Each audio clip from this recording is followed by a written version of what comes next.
Welcome to People, Places, and Things, a travel podcast that brings you captivating stories, fascinating people, and unforgettable destinations from all around the world. I'm your host, Ryan Lowe. Let's dive into this journey together. On today's episode, we have Austin Thomas from Salt Lake. Welcome, Austin. Thanks for having me. Yeah, man. It's good to have you here. We're in High West. We're in the saloon.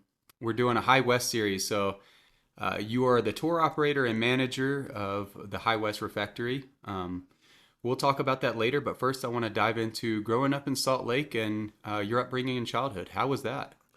It was pretty unique growing up not LDS in Salt Lake City in the 90s, back when Salt Lake was still a majority LDS city. Was interesting. I was one of only two non-Mormon families on my street growing up. And ended up going to a Jewish elementary school. So definitely felt a little bit like an outsider socially. But that meant, a lot more of my time was spent going camping, going skiing. Back in those days, you could get a lift pass at Alta for $40. And so we would go skiing all the time, go camping all the time. So I got to really enjoy like a lot of the things that make Utah great before anybody really knew how cool it was. And looking back on that is definitely the memory of my childhood that comes up first. It wasn't the, being the only one of the only two non-Mormon families on the street, right? It was like all the cool stuff that I got to do. Yeah, so it was a pretty cool place to grow up, all things considered. Yeah, it's incredible. It's back in those days, Salt Lake City was a majority Mormon, and yeah, you didn't have room for much else. It was just very religious and cool. But you still had skiing, you still had these outdoor activities, the mountains. Mm-hmm. The Wasatch Range is amazing for anything. The Uintas is amazing for outdoor activities, camping, skiing, anything like that.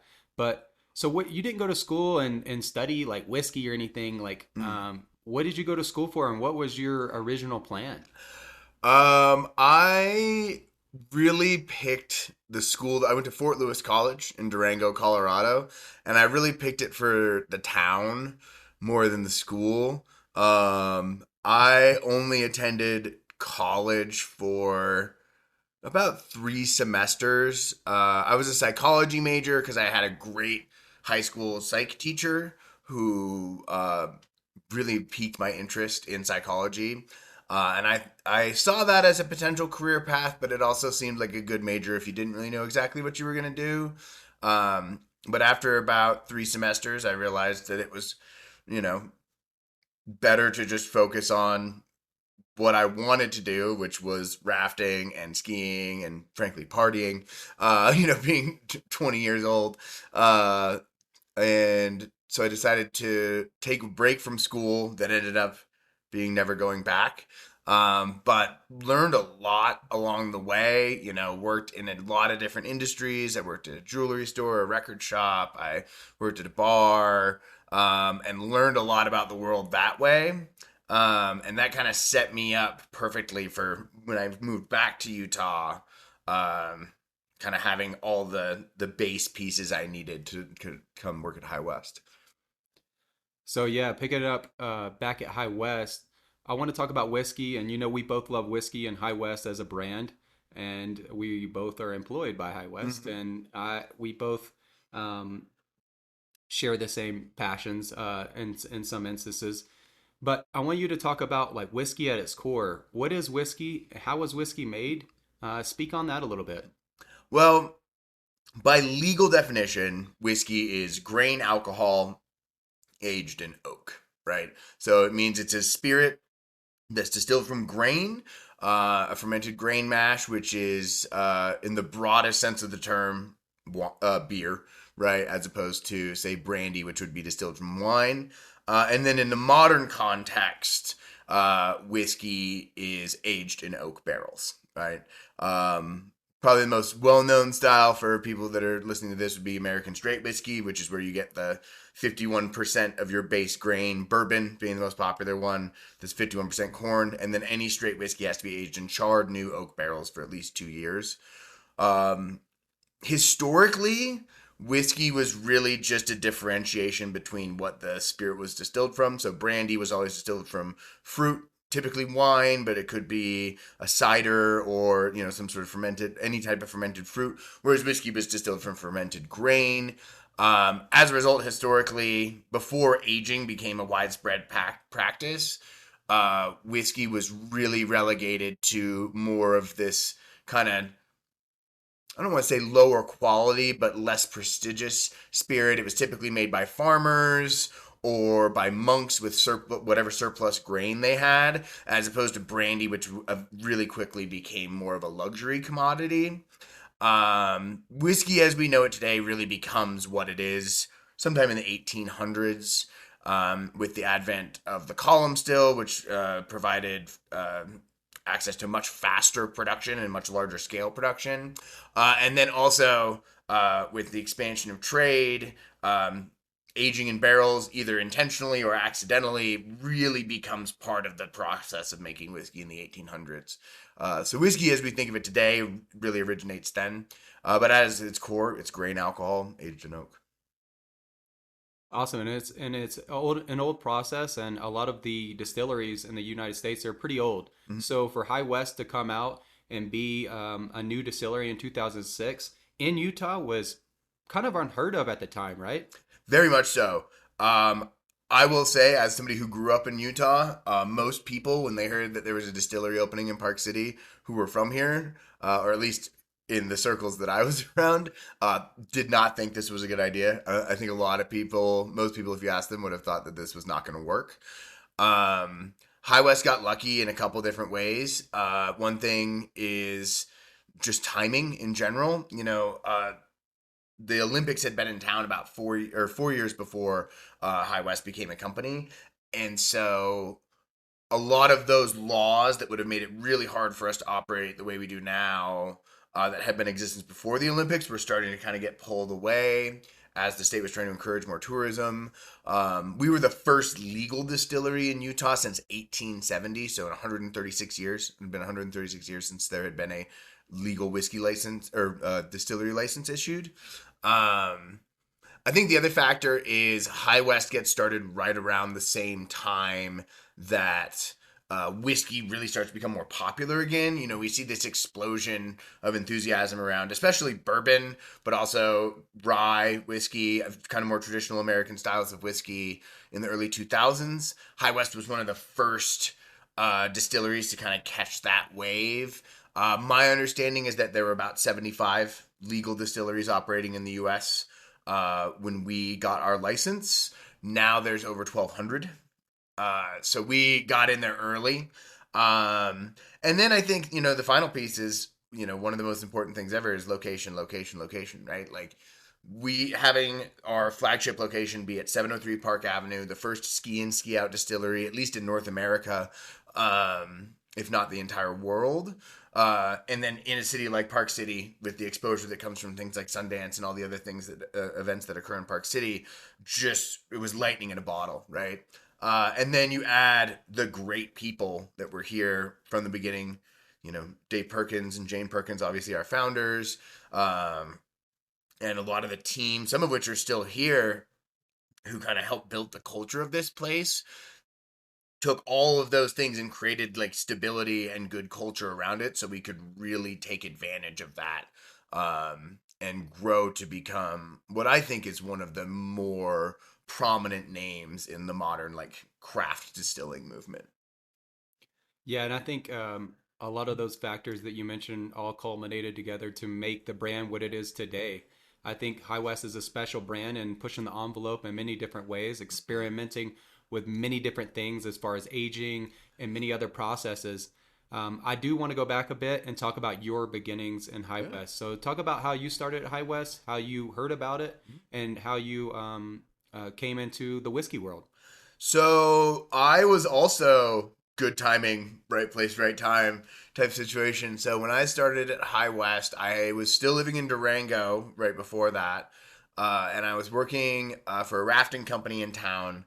And that year had been a pretty weak snow year, which as a result means it's also a pretty weak rafting year, you know?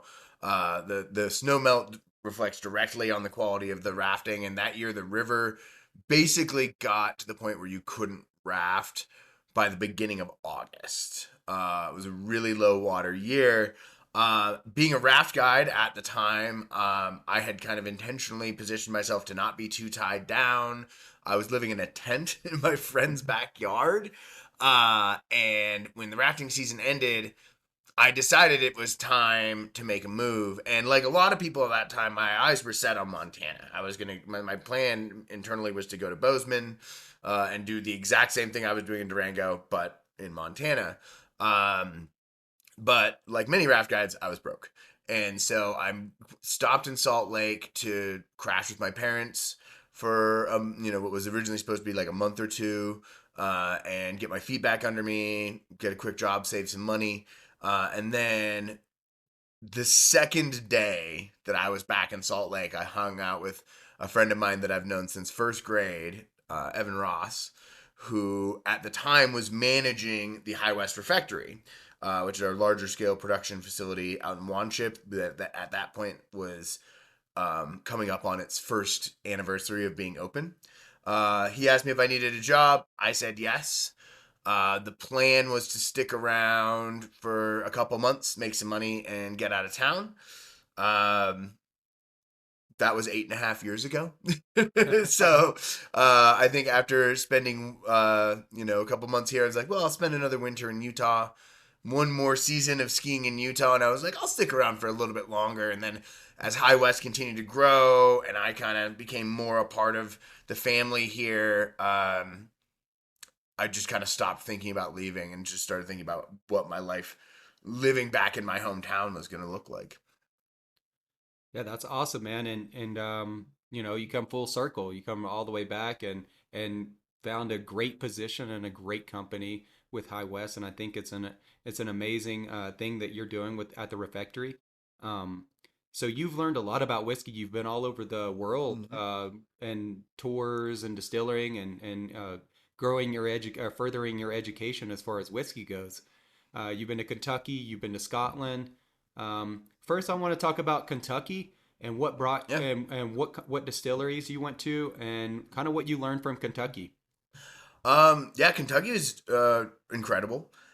We were very lucky to as the what we call ambassador team, which is what we call our kind of tour guide, whiskey taster people at High West. As our ambassador team grew post COVID, we reached a point where the tour program and the tasting program was the most successful it had ever been. And we figured, for one thing, as kind of a treat for the team, but then also to see where we sit in the world of whiskey tours, that it would make sense to do a team trip out to Kentucky. Luckily, there was an educational fund set aside by High West that we were able to use to help fund the trip. And we took the team out to Kentucky. We went to a cooperage, so ISC, Independent Stave Company, where they make all the barrels, a coppersmiths, Vendome Copperworks, which is the largest producer of whiskey stills in the United States. And then we did distillery wise Maker's Mark. We did Willet. We did Peerless. We did the Evan Williams bourbon experience, which was an interesting experience, to say the least. We went to High West's sister distillery, Copper and Kings, which actually makes brandy. They were, as far as I know, they're the only brandy distillery in Kentucky. We also did Old Forester. They have a location in Louisville that is a really incredible experience. And then we did a tasting with Pursuit, which is a company that started actually because of a whiskey podcast. Um, we learned a lot about the history of Kentucky. Going in, we had a lot of knowledge about like the process and by which whiskey is made, but looking at like these places that are so much older than High West, like you talk about Old Forester, and though the facility that we visited is relatively new, that name has existed since Prohibition, and the company that now has that name has existed since well before that. So learning about the history, learning about how bourbon went from this kind of regional style that was made with the available grain at the time, which was corn, into, post prohibition becoming really the face of American whiskey was very cool. Seeing the scale of some of these facilities, watching a barrel go from just a chunk of wood into this like perfectly crafted piece of cooperage was really incredible. To go to like a true assembly line factory like they have at ISC to watch the barrels be made one step at a time made me feel like I'd never worked a day in my life. Those guys work really hard. And then also to go to Vendome and see the copper welding and the process by which copper is turned into these stills, seeing this really big scale industrial equipment, and then being able to um, juxtapose that to then going to somewhere like Copper and Kings and seeing their really uniquely crafted stills that are designed specifically for the brandy that they make, and then see their sonic aging where they're playing music all night long, all day long for their barrels in an effort to try and move the brandy a little bit more in and out of the barrel every day. Um, just gave you a really cool idea for like the scope of what American whiskey is. Being at High West, being in Utah, we're the biggest show in town by far, right? Nobody else in Utah is even close to what we do in terms of scale. So to go somewhere that made us feel small, to several places that made us feel small, really put it in perspective in terms of how the quality of what we're doing here, that even at this smaller scale that we are producing at the quality that we're at, and then also selfishly to know that our tour program is just on par with all the best ones in Kentucky, and I would say better than many of the experiences that we had in terms of content and really like an educational focus on the tour program. Yeah, I think the tour program that you put on at High West Refectory is top notch, and I've done a couple of tours, and the tastings from the education throughout this distillery itself to the aging process to everything was really really educational and just really comprehensive. And I think going to these places like Kentucky and Scotland really really give you that a little bit more education and give you a sense of like a comparison to what we're kind of doing here at High West. Um, Talk about Scotland. So you go to Scotland and talk about where you go there and what you learn there and some of the places you've seen. Yeah, so Scotland was kind of the opposite, where it was not a work trip. It was a trip for me personally. I really fell in love with whiskey because of Scotch whiskey. When I turned 21 to celebrate, I bought myself a bottle of Lefroy 10 year, not having any idea what it was, just thinking that Scotch was the good whiskey that you're supposed to drink, and kind of fell in love with that rich peaty character. Over time, I though I always loved the smoke and the peat, really grew to love the delicate malt character that you get from all different types of Scotch whiskey, and fell in love with malt whiskey. I also like cold places. I'm not really a hot weather guy, so Scotland seemed like a perfect vacation. And started in Edinburgh. Anybody who goes to Scotland, you always got to start in Edinburgh. But really, where my distillery kind of journey started is on the Isle of Skye. I went to Talisker um, after doing a couple hikes that day to finish the day off. Really cool tour. Really cool to see a company that had been around since before American Prohibition. But really, where the core of my like whiskey experiences were in Scotland, where I was on the trip with my family, and I told them, in planning the trip, I was like, "There's the one thing I want to do is go to Islay, and I want to go to the big peaty Scotch distilleries, the big famous distilleries there. Everything else, I'll do whatever you guys want." So we did go to Islay. It is a real pain to get there. It is. There's really not much on that island other than whiskey distilleries, peat bogs, and sheep. And so you get there, you take a ferry out, and you get there to the town of Port Ellen, And within 4 miles of Port Ellen is Lagavulin, Lefroy, and Ardbeg. They're all just right in a row there. Lagavulin being my personal favorite Scotch whiskey. And we did tours at all three of those distilleries. Um, the one at Lefroy was amazing. That really set a bar for me personally with like how involved that tour is. Lagavulin was a much smaller operation than I was expecting. It's amazing how much output they get out of such a small facility. We then went to Bowmore, which is, I think, the most underrated Isla Distillery. They do really, really great work there. Across the bay there to Brooklady, which they often refer to as the hipster distillery. Brooklady is very experimental. It had been mothballed in the 80s and reopened in 2005. So they, in addition to making whiskey, also make gin.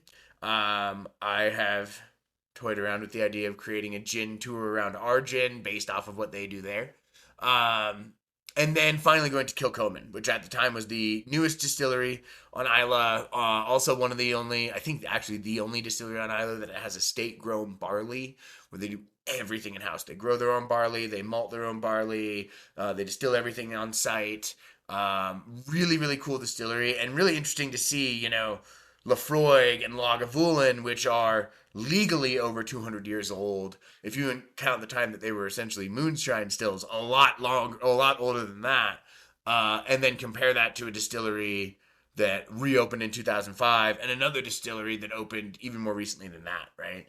And to see these great traditions that they have in Scotland and what the kind of twists on them are with these newer distilleries, but then also kind of compare that to High West, because you have this like direct comparison of a distillery, in Brooklady that's very old, but in terms of reopening about the same age as High West versus these distilleries that are 200 plus years old, right? And seeing there's a lot more similarities than there are differences. And I think that's true for High West as well, that we have always kind of done it the right way in terms of our distilling process. And our, at least founding distiller, our master distiller for most of my tenure here, actually, and our current master distiller both got master's degrees in brewing and distilling from Heriot Watt University in Edinburgh. So as a result, when you go to Scotland, you see these really tangible connections between their tradition and how they distill and what we do at High West. Yeah, that's really unique, and they brought that process over and that education because Scotch is some of the oldest whiskey in the world. Scotland's been doing it for a long time. What would you say? So, one of our core four whiskeys is Campfire. Mm-hmm. So, how would you explain Campfire to people who don't know it, and how would that compare to a Scotch? So Campfire is about as unique of a whiskey as there is out there. When we first released it, it was the first and only blend of bourbon rye and Scotch whiskey, where we were mixing all three styles together in one bottle that was commercially available on the market. The inspiration for that whiskey did come from a trip that Dave Perkins, our founder, took to Scotland, to Brooklady specifically. He was on Isla, went to Brooklady, and had a dish that was a prosciutto wrapped melon with a little peated whiskey drizzle on it. And the flavor of that reminded him of drinking whiskey next to a campfire in southern Utah camping. And he wanted to figure out a way to bottle the experience of drinking whiskey around a campfire. And the easiest way to do that was to import a peated scotch. We created this blend, and in the early days of High West, it's worth noting, we were exclusively a blender, right? So finding creative ways to use products that were distilled and aged in other places, but that were kind of coming into their own in our blends and in our bottles was really our MO for the majority of our existence. And so to create something that was this unique was really on brand for us. And I think it's worth noting too that, in the early days of High West, I think we kind of took the mentality of breaking unwritten rules. Like people told us you can't make a distillery work in Utah, and we're like, there's no rule that says we can't do that. People also told us you can't mix bourbon and rye and Scotch together in the same bottle. There's no law that says we can't do that. And so Campfire was meant to be this kind of blend of smoky from the peated Scotch and sweet from the bourbon with a little bit of spice from the rye. So you get that rich new American barrel woody whiskey taste. You get that smoke. So it's like the campfire and then the rye kind of brings everything together. Um, Over the years, it's kind of fluctuated a little bit. I think it's gotten less peaty over the years, which as a peated Scotch drinker, I think is to its benefit. I think it's become more balanced with time. It is very different from a typical Scotch. Like if you're a Scotch drinker, it's going to be familiar, but the type of sweetness that you get from a bourbon is different than the type of sweetness that you would get in like a sweeter Scotch. I think it tracks like a peaty Highland because it has that richness to it, and Highlands often will have some of this barrel richness to them. But there's nothing else quite like it out there. Somebody told me recently that there's another distillery that's doing a similar blend in the United States. I'm not sure who it is, so I no longer say that Campfire is the only one, but it was definitely the first, at the very least since the end of Prohibition. Yeah, it's an amazing whiskey. It's one of my favorites, absolutely. Yet, High West is known for rye. We started with a rye whiskey. So, Rendezvous Rye was the flagship whiskey. Um, Speak on that and talk about what makes the Rendezvous Rye so special. So Rendezvous Rye was the flagship whiskey. It was named after the old Mountain Man rendezvous that would happen in Utah. Starting the earliest records we have is in the 1820s, which were these kind of big open air markets where mountain men would bring whatever goods they had pulled out of the hills, be it beaver pelts or whatever, and trade it for supplies. At that point, what is now Utah was still part of Mexico, and borders were changing pretty rapidly. Different people from different countries were occupying the same spaces a lot more. And so as a result, a lot of these mountain men did not have need for paper money. But what they did need was whiskey. So that was generally kind of the most common almost form of currency that you would see at these rendezvous, which is where the inspiration for the name came from. Why rye is kind of an interesting question. I always wish I could get inside of Dave's head when he decided on rye whiskey. I think for one thing, he wanted to be different. Remembering back in 2006, rye whiskey was not looked at as a desirable product, right? It was looked at as kind of a lesser than product than bourbon. I think it's worth noting before Prohibition, rye was by far the most popular whiskey in the United States. But after Prohibition, it was really bourbon. Bourbon starts to kind of get this uptick in the early 2000s, and younger distilleries have really two ways of getting started. One is you distill spirit, you put it in a barrel, and then you hope it's good in 2 years when you take it out, right? The other one is you buy blending components and use those to craft something that's unique while putting your own whiskey into barrels to eventually put it into these blends, which is the route we took. Rye whiskey would have been more readily available back in those days than bourbon.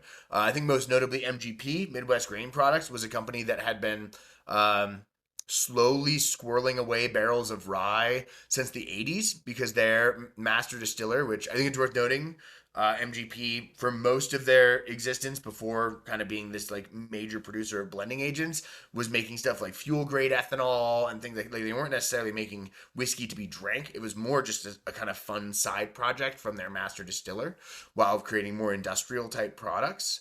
But as a result, when all these new distilleries are popping up, MGP has a whole bunch of this really good old rye whiskey lying around. The 95% rye, 5% malted barley mash bill from MGP is probably the single most important rye based spirit of the modern whiskey era. It really defined what modern American rye whiskeys would taste like.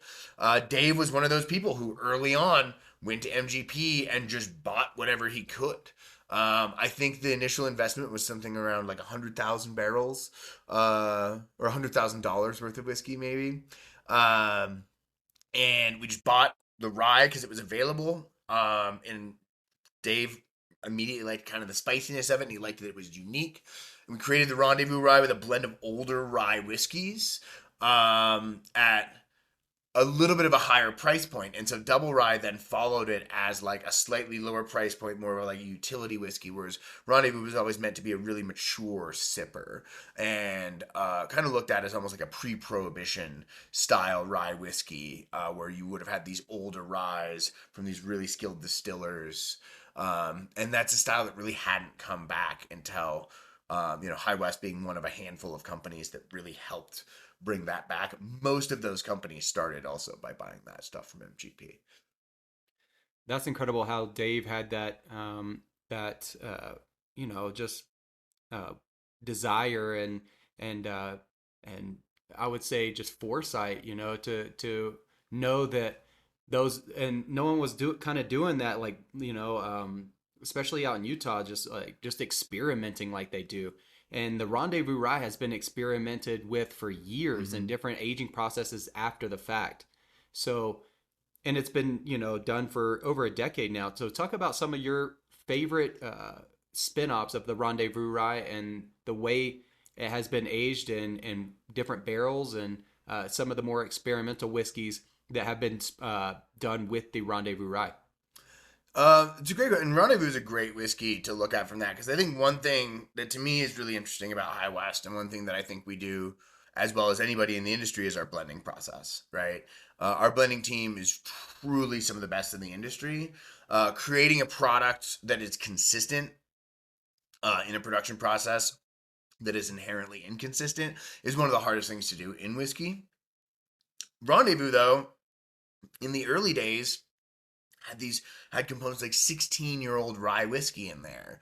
You can't just go to Indiana at MGP and buy 16-year-old rye whiskey anymore. It's gone, right? You buy the unaged distillate and then tell them how long you want them to wait until they give it to you, right? So one thing I've noticed with Rendezvous Rye over the years is the maximum age has come down a little bit, but we've also incorporated a lot more of our own High West product into that blend. It is now majority High West distillate in the Rendezvous Rye.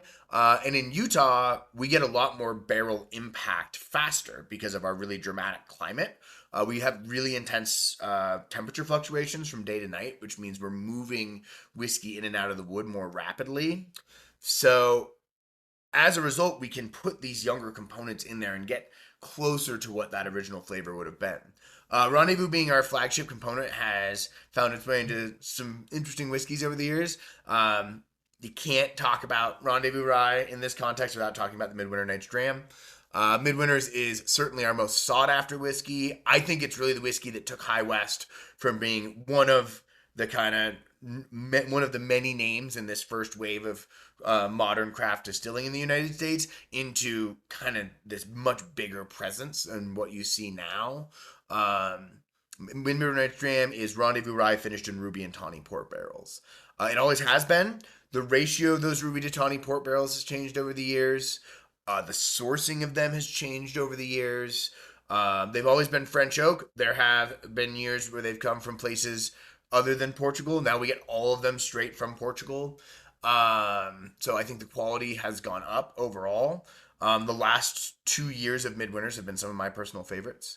Um, the blend always changes, the flavor profile always changes, but it always stays distinctly Midwinter Night's Dram. I think taking a vertical tasting of Dram and doing a couple different acts, which the act of Dram is the year of its release. So Act 11 would be the 11th year of the Dram's release.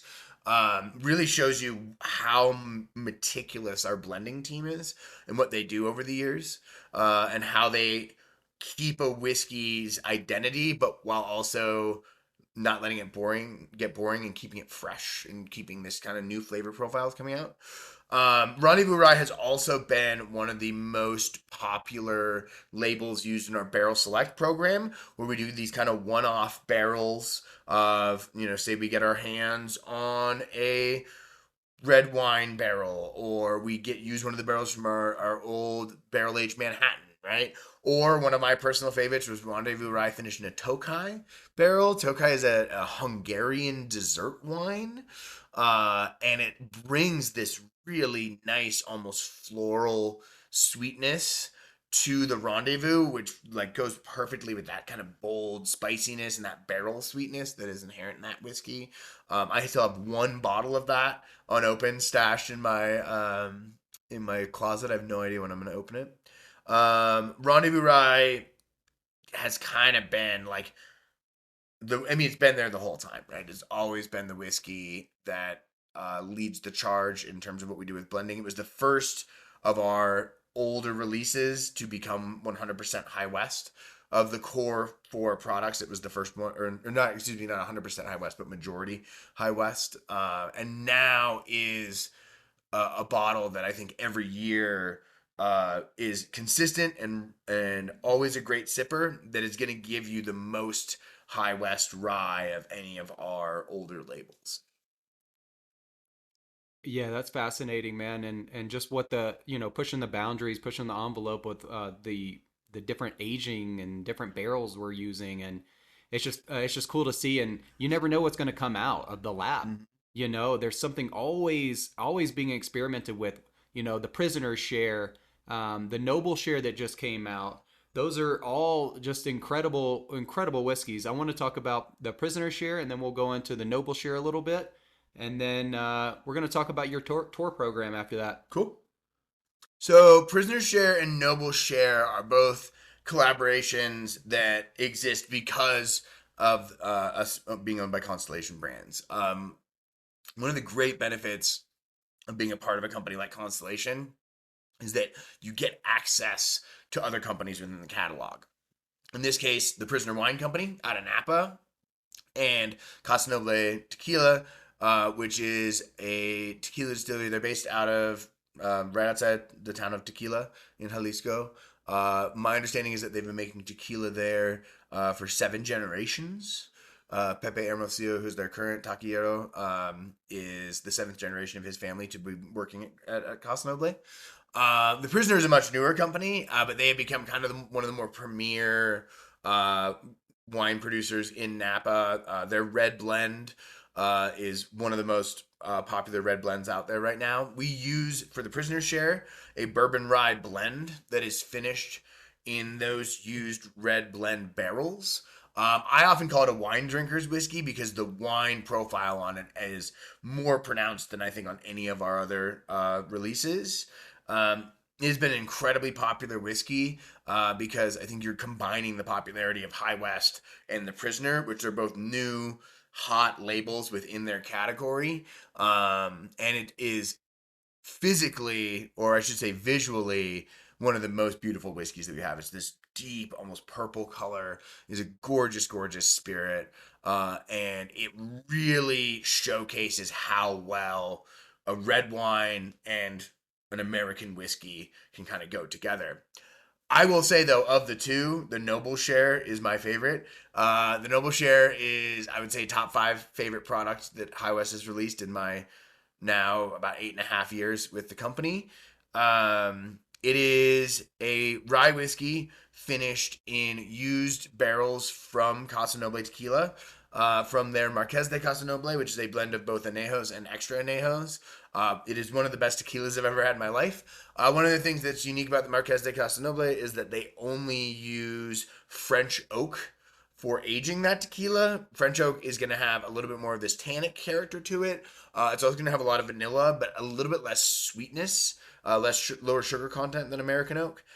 So as a result, you get this like added vanilla. You get a little bit of wood tannin. You really can taste the flavor of the roasted agave piñas from the tequila making process.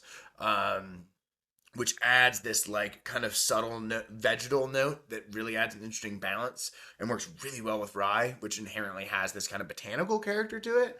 There was a small portion of the Noble Share that was finished in Amburana casks.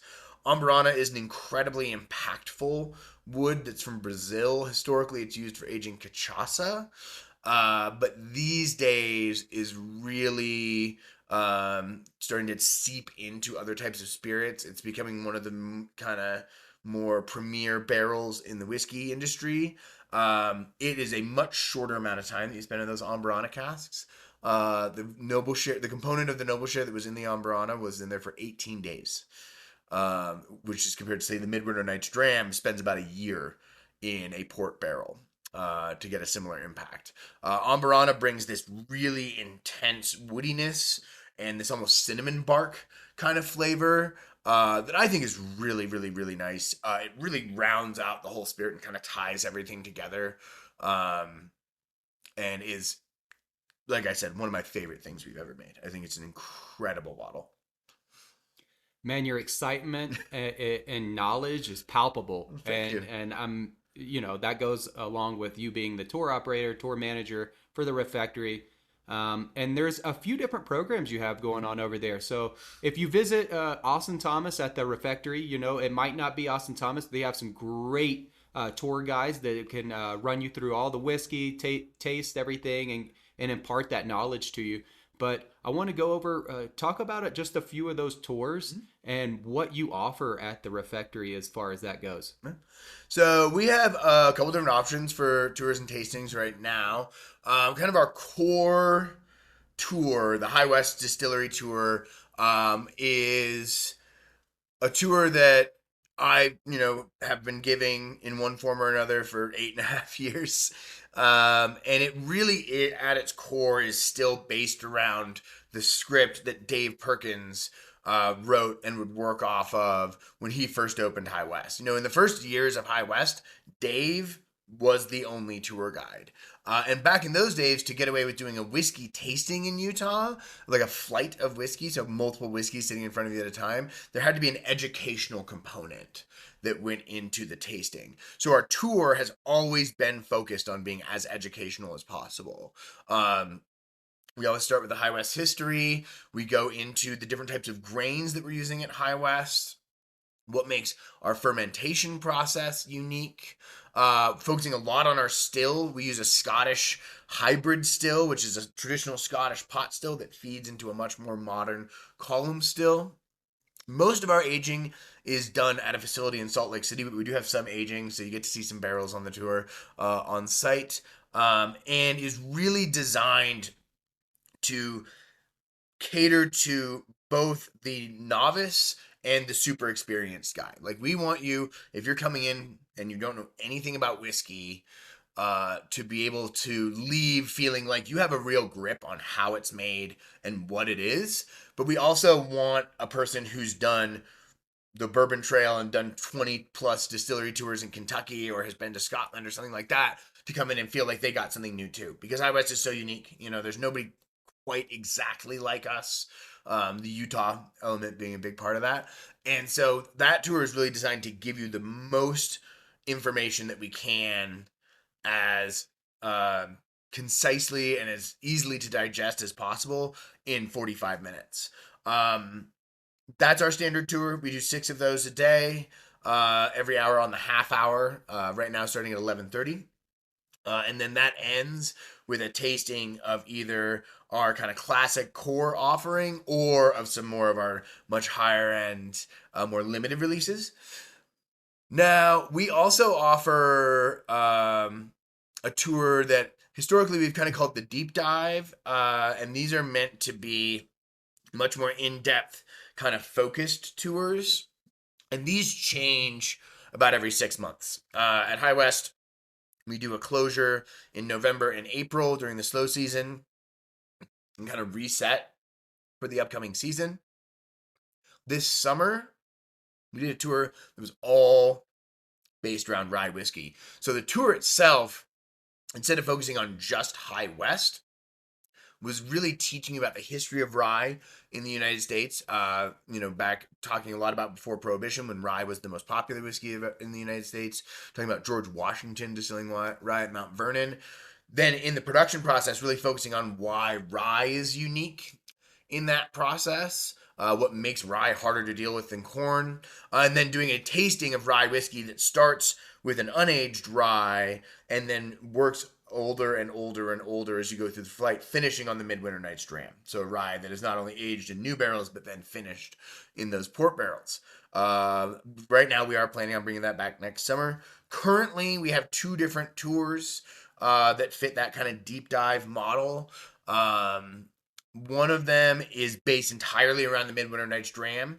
So you get a history of the dram. You talk again about that rye production process. Talk a lot about barrel finishing, what makes High West unique in terms of how we kind of take these whiskeys and these blends that aren't necessarily all of our whiskey and create something that is 100% us, something that is truly High West in its identity. Be it in port barrels or Tokai barrels or whatever, but in this one, of course, focusing on port barrels and then ending the tour with a vertical tasting of Midwinter Night's dram, also a deconstructed dram where you try port wine next to the Rendezvous Rye. And then we have another tour that focuses on pairing whiskey with chocolate. So the tour itself touches a little bit on kind of similarities between the whiskey and chocolate production process. And then the tasting is a whiskey and chocolate pairing. We do 5 whiskeys paired with 5 different chocolates. We're working with Ritual Chocolate out of Park City, or excuse me, out of Heber. They started in Park City, but now they're in Heber, Utah, which is a really, really, really cool local chocolate company that we have been working with in one capacity or another for years. And we're very excited to have this tour that we do 5 days a week that features their product. Yeah, man. And I've got to experience the tours, whiskey tasting, and the chocolate pairing, and I can attest to it being a one of a kind and unique experience.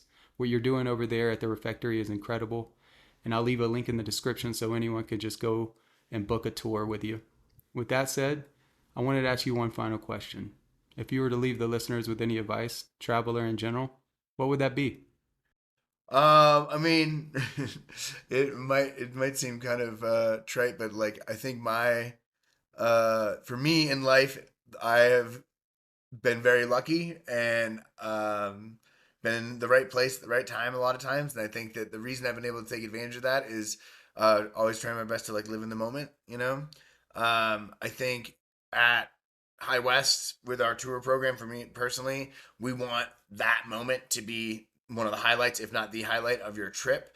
And I think that kind of reflects how I've lived my life for the most part, and so far it's turned out pretty well. So I think if you can always stay, the more you can stay present, the more you can be in the moment, the more you can enjoy what's happening right in front of you at any given time, the better time you're gonna have in life. Great advice, man. And it was a pleasure talking to you, having you on. And thank you for sharing your time and experience here today on the podcast. Yeah, man. Of course. Thanks for having me. It's been a pleasure. Awesome, man. Well, we're going to get going here, but that's it. And that's a wrap for the first High West series. And folks, always remember the world is your oyster.